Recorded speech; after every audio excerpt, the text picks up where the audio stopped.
Olá, tudo bem? Feliz por estar aqui novamente com você. Eu sou a pastora Ana Ribeiro, terapeuta familiar, conselheira cristã, e dando continuidade à série Família. Nós estamos no episódio 4 e esse e os dois próximos, pelo menos, vamos falar alguns tipos de famílias adoentadas, famílias que estão com seu sistema familiar adoecido. E hoje a gente vai falar das famílias rígidas. Quando há muita rigidez numa família, o que pode acontecer? E é sobre isso que nós vamos falar hoje. Antes, fecha seus olhos, vamos pedir para o Senhor falar conosco, né? Pai, eu te agradeço imensamente por esse meu irmão, essa minha irmã, esse meu amigo, essa minha amiga que está me assistindo agora. Peço que o teu Espírito Santo esteja falando profundamente no coração de cada pessoa, trazendo cura para os relacionamentos familiares, Pai. Traz a tua palavra revelada, traz a tua palavra profética, coloca a unção do Senhor nessa transmissão, nessa gravação, Pai. Em nome de Jesus, te amamos, Senhor. Te louvamos porque somos da sua família. E como um Pai, vem falar conosco, vem nos dar direções, Senhor. Em nome de Jesus. Amém. Amém. Então vamos lá.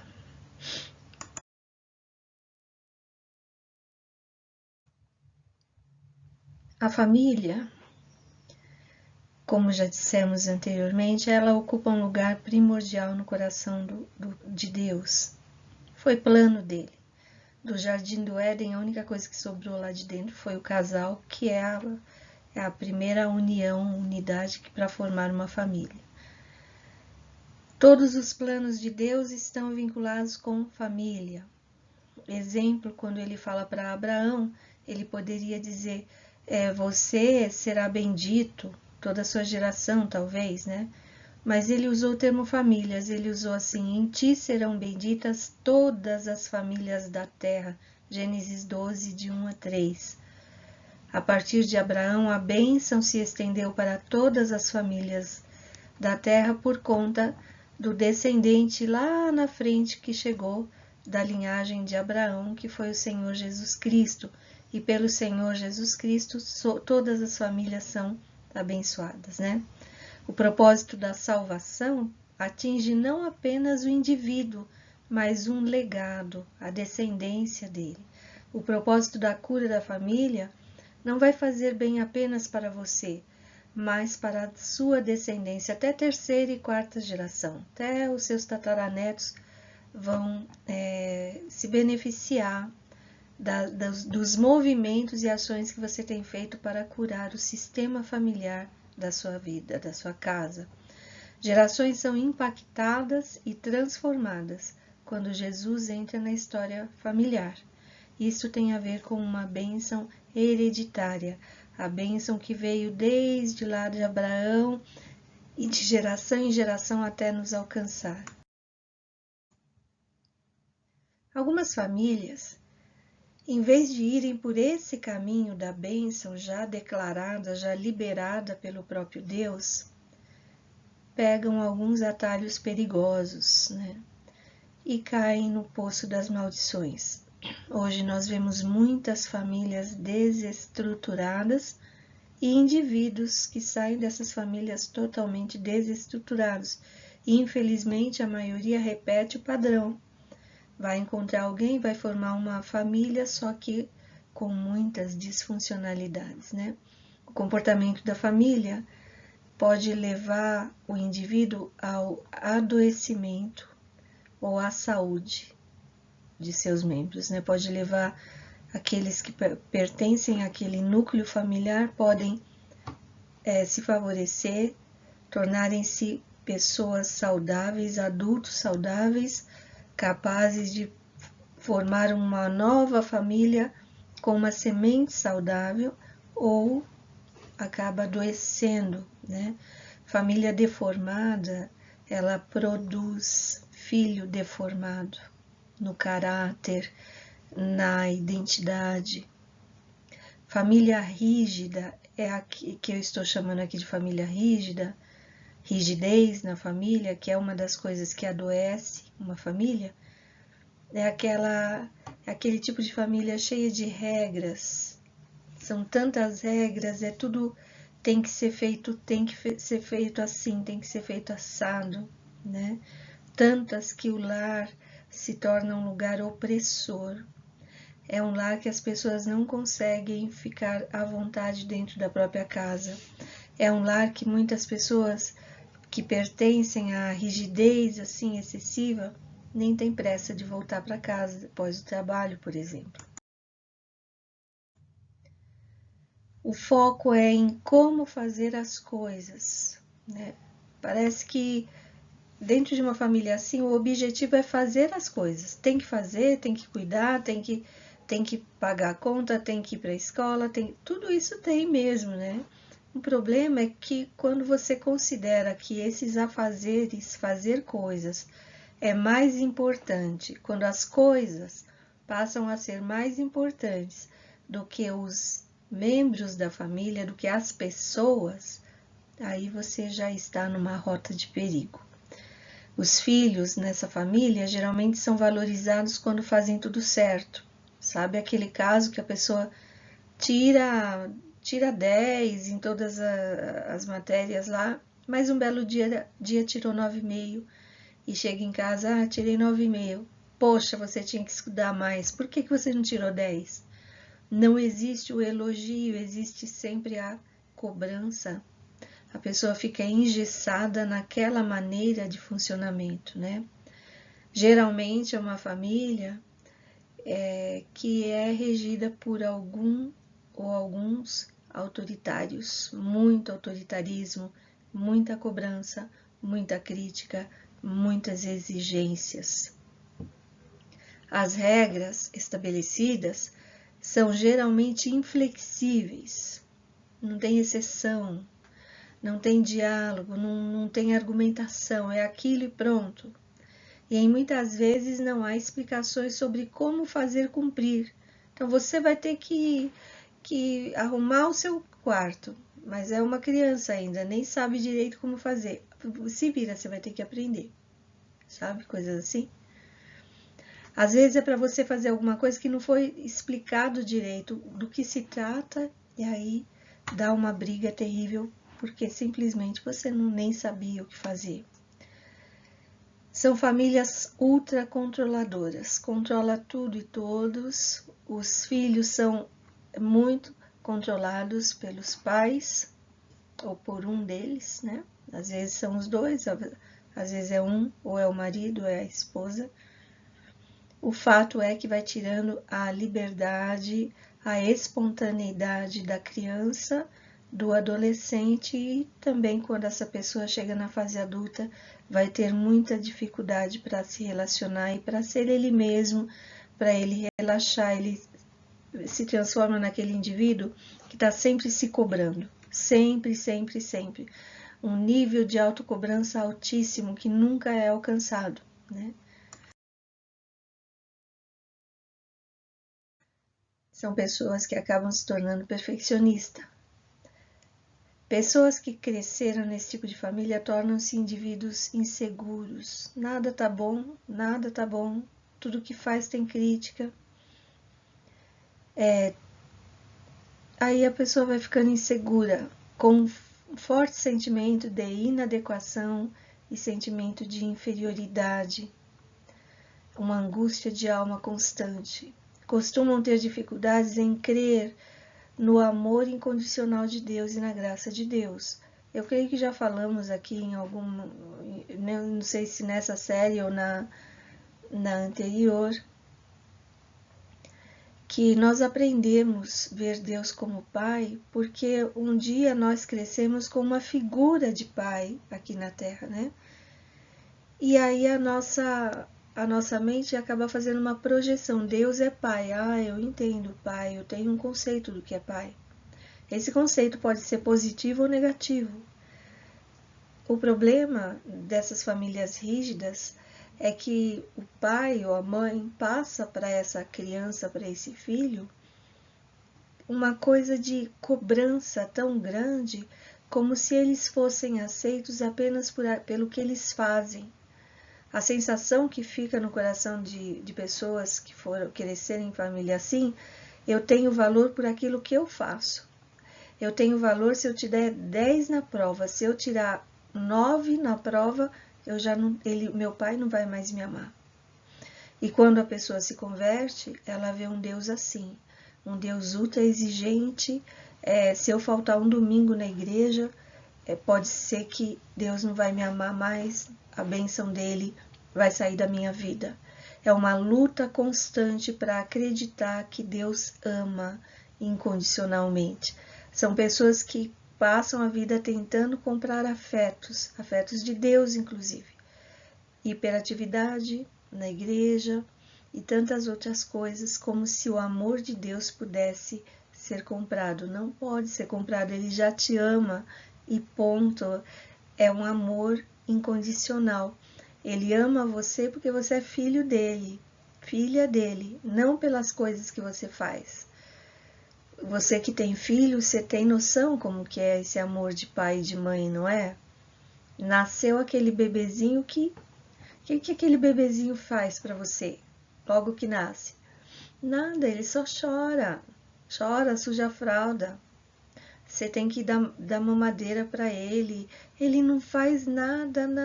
Ele só existe aguardando você cuidar dele.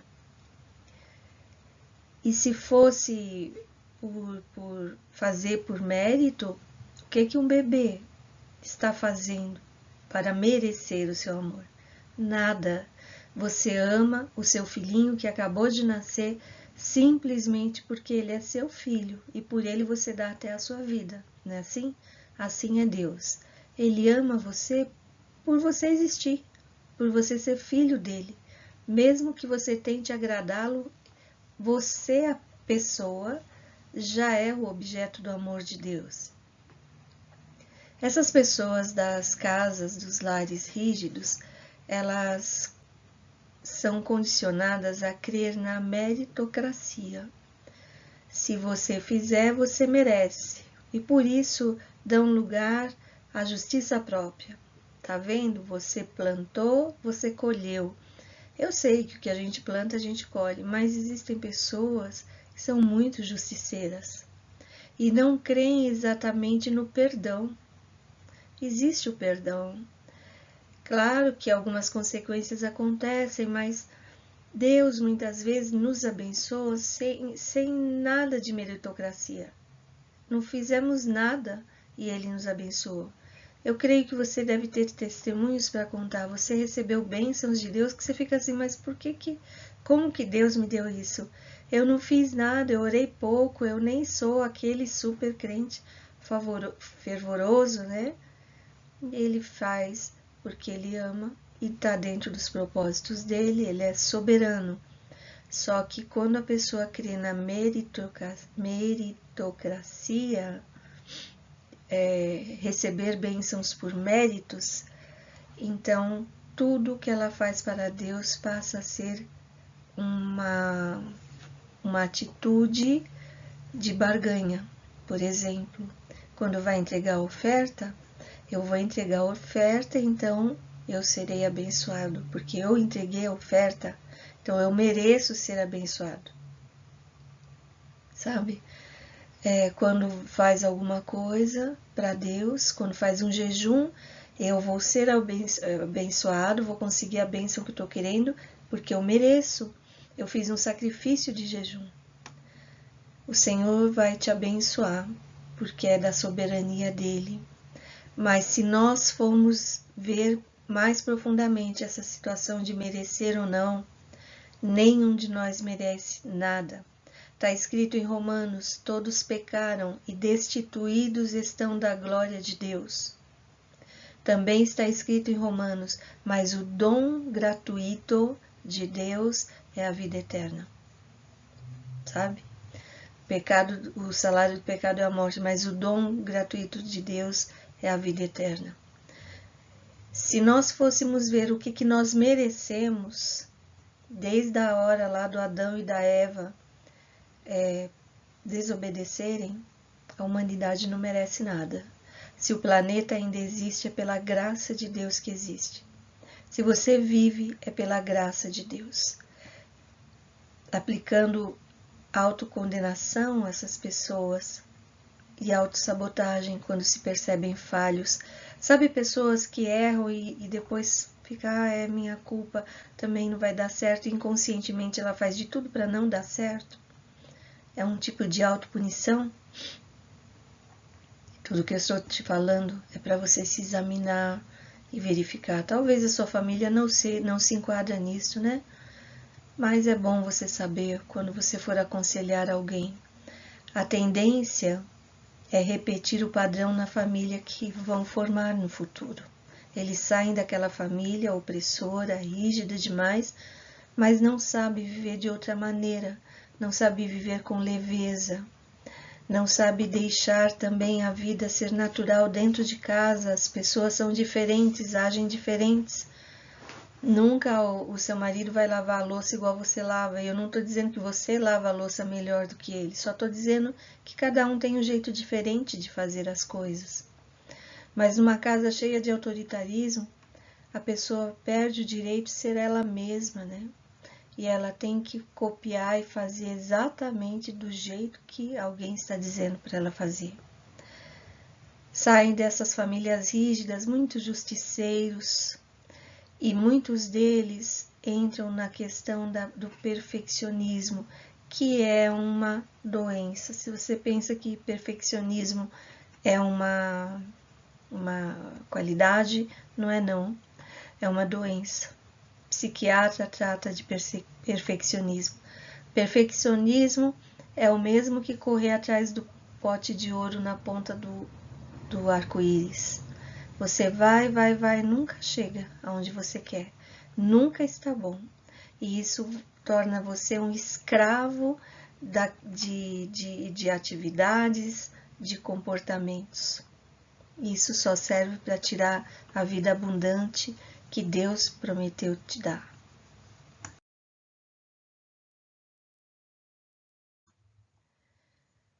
Essa armadilha da rigidez pode ser destruída com o poder da cruz do Senhor Jesus Cristo. Entregar para Ele, entrega a justiça própria, entrega a exigência, a severidade em excesso, sabe? A mudança de comportamento vai gerar uma família abençoada. E vai acontecer o oposto do que sempre aconteceu nessa casa, quando você começa a, tá, não vou cobrar tanto, eu vou olhar mais o lado bom.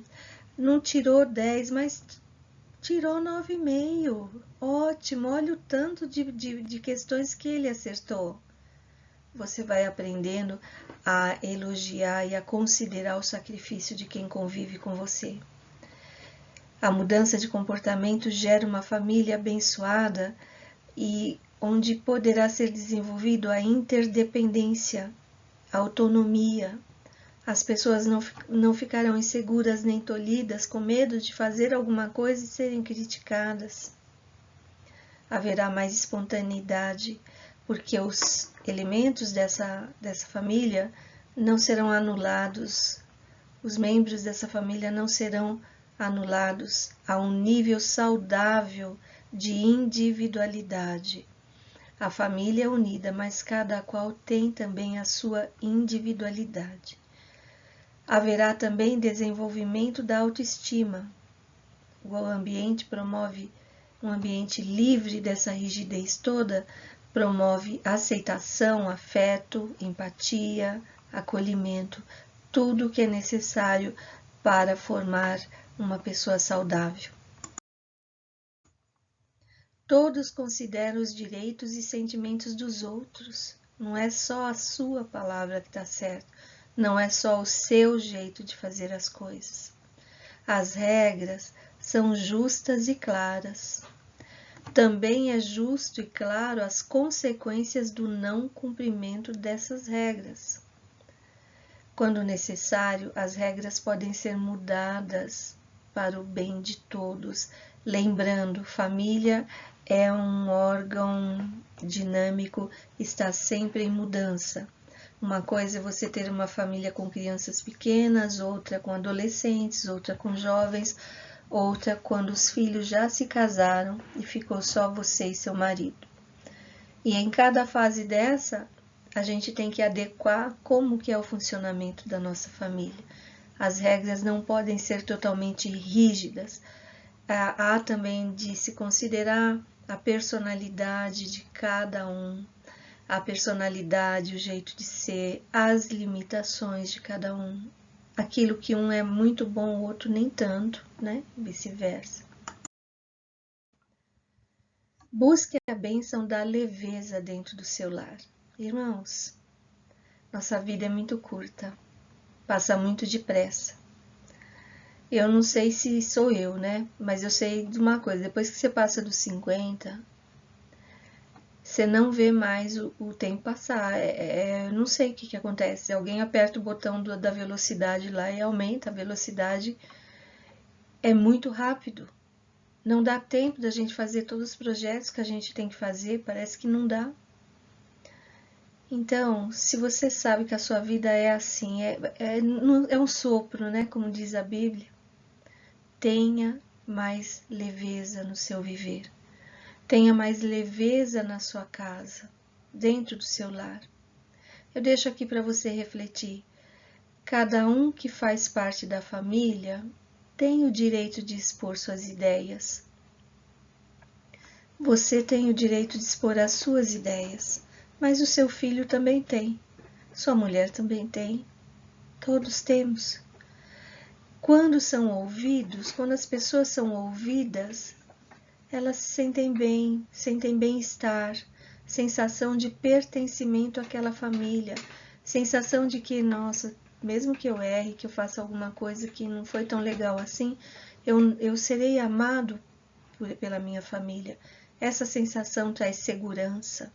A pessoa consegue enfrentar os desafios da vida com maior sucesso. Os filhos vão seguir para a vida de forma confiante, seguros e responsáveis. O relacionamento com os pais será muito mais amistoso, não vai ser aquele relacionamento só de cobrança, cobrança, cobrança. Faz isso, faz aquilo, tem que ser assim, tem que ser assado, sabe? Vai ter realmente um diálogo mais amistoso, vão confiar no apoio dos pais. Às vezes, adolescentes, crianças que vêm dessa família rígida demais, muitas vezes escondem grandes dramas internos, sabe? Próprio da idade, situações que acontecem, medos complexos que vêm e não conseguem, não têm coragem de se abrir com o pai ou com a mãe e passam essa fase todinha até chegar na juventude numa solidão horrível, sem ter com quem falar dos seus medos, né? Não seja assim. Deixe a linha aberta, sem empecilhos de comunicação entre pais e filhos. Esses filhos, quando há leveza no lar, não terão dificuldades para crer no amor e no cuidado do Pai Celestial. Não vão ver Deus com desconfiança, achando que é aquele Deus muito autoritário, é o Deus do que fala nada pode, nada pode. É assim que vão ver. Aqueles que são das famílias rígidas, mas aquele que se liberta disso consegue olhar para o Senhor dos exércitos, o Senhor do universo, o Deus de Isaac, Jacó, Abraão, mas é o meu Deus, é o meu Pai Celestial. Ele está lá no trono de glória, mas também está comigo, está dando direções para a minha vida. Eu consigo crer nele. Por quê? Porque eu aprendi com meu pai que um pai amoroso dá atenção aos filhos, está sempre por perto, não está sempre condenando, né? As mudanças são possíveis quando olhamos para nós mesmos, baixamos a guarda e aceitamos as exortações. Essa e as 2 próximas aulas serão aulas de exortação sobre o funcionamento da família. E tudo que eu estou falando aqui é para você fazer o exame na sua família e verificar o que você pode melhorar nela. As famílias saudáveis encorajam a individualidade, a responsabilidade pessoal, a independência ou interdependência, o senso de competência e o respeito próprio nos filhos. O Espírito Santo nos capacita para mudarmos tudo o que precisa ser mudado. Faça uma reflexão sobre a sua família e comece de você. Vai mudando pequenas coisas que você sabe que não está bom. E aos poucos você vai dando um novo dinamismo na sua família, uma família segundo o coração de Deus.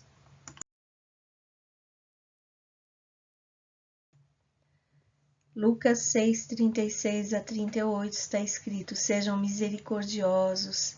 Uma coisa que não tem na família rígida é misericórdia, sabe? É a família do bateu, levou. Sejam misericordiosos, assim como o Pai de vocês é misericordioso. Não julguem, e vocês não serão julgados. Não condenem, e não serão condenados. Perdoem, e serão perdoados. Deem, e lhes será dado. Uma boa medida, calcada, sacudida e transbordante será dada a vocês, pois a medida que usarem também será usada para medir vocês. Então tenha misericórdia. Não entre em julgamentos para considerar que é você que é certo e o mundo inteiro é errado. A mesma medida que você está usando para medir as pessoas, o Senhor vai medir você também. E saiba que quando Deus nos mede, sempre vai faltar. É a misericórdia dele que nos deixa em pé, né? É o Espírito Santo de Deus que nos capacita. Uma coisa muito importante: não pode haver flexibilidade quando se trata de obedecer a Deus. Até aqui eu estou falando de rigidez em comportamentos, em situações do cotidiano, em exigências de tarefas, de notas, de tantas coisas. Com relação àquilo que é pecado, pecado tem que ser chamado de pecado. Não pode haver flexibilidade nem relativizar coisas que ferem os princípios de Deus, os princípios que nós aprendemos com o Senhor, né? Quando se trata de obedecer a Deus, é para obedecer a Deus e ponto final. Lá em 1 João 5,3 diz assim: porque nisto consiste o amor a Deus, obedecer aos seus mandamentos, e os seus mandamentos não são pesados. Os mandamentos do Senhor não são rígidos, não são pesados. São mandamentos que nós podemos cumprir porque o Espírito Santo de Deus está em nós, e é por isso que a gente consegue obedecer os mandamentos do Senhor. E eu deixo aqui essa meditação para você verificar como é que está a sua família, como você está, como você funciona dentro da sua família, como você lida com as pessoas, como que você interage no seu meio familiar. Será que tem muita rigidez em você? O Senhor está dizendo: meu filho, pega leve, porque você está ferindo a sua esposa, você está ferindo seu filho. Mulher, pega leve, porque você está tirando a dignidade do seu marido. Será que não é isso que Deus está querendo falar com a gente? Todos nós temos que fazer um exame no nosso comportamento. E não adianta você ver as coisas erradas e falar o outro. Ele tinha que estar aqui ouvindo isso, ele tinha que mudar. Quem está ouvindo isso aqui é você. Comece por você. E você vai chegar num ponto que vai notar que a sua mudança de postura vai influenciar a família inteira. Em nome de Jesus, eu fico por aqui. Até a próxima semana. Com Jesus sempre. Gostou dessa reflexão? Compartilhe. Você vai encontrar mais detalhes desses assuntos no meu livro A Cura da Família, que você pode pedir mandando uma mensagem no Instagram, ou WhatsApp, ou Face, tá bom? Deus te abençoe. Até a próxima semana com Jesus, sempre, sempre nos ensinando, sempre capacitando as nossas famílias a serem um pedacinho do céu aqui na terra. Beijo no coração.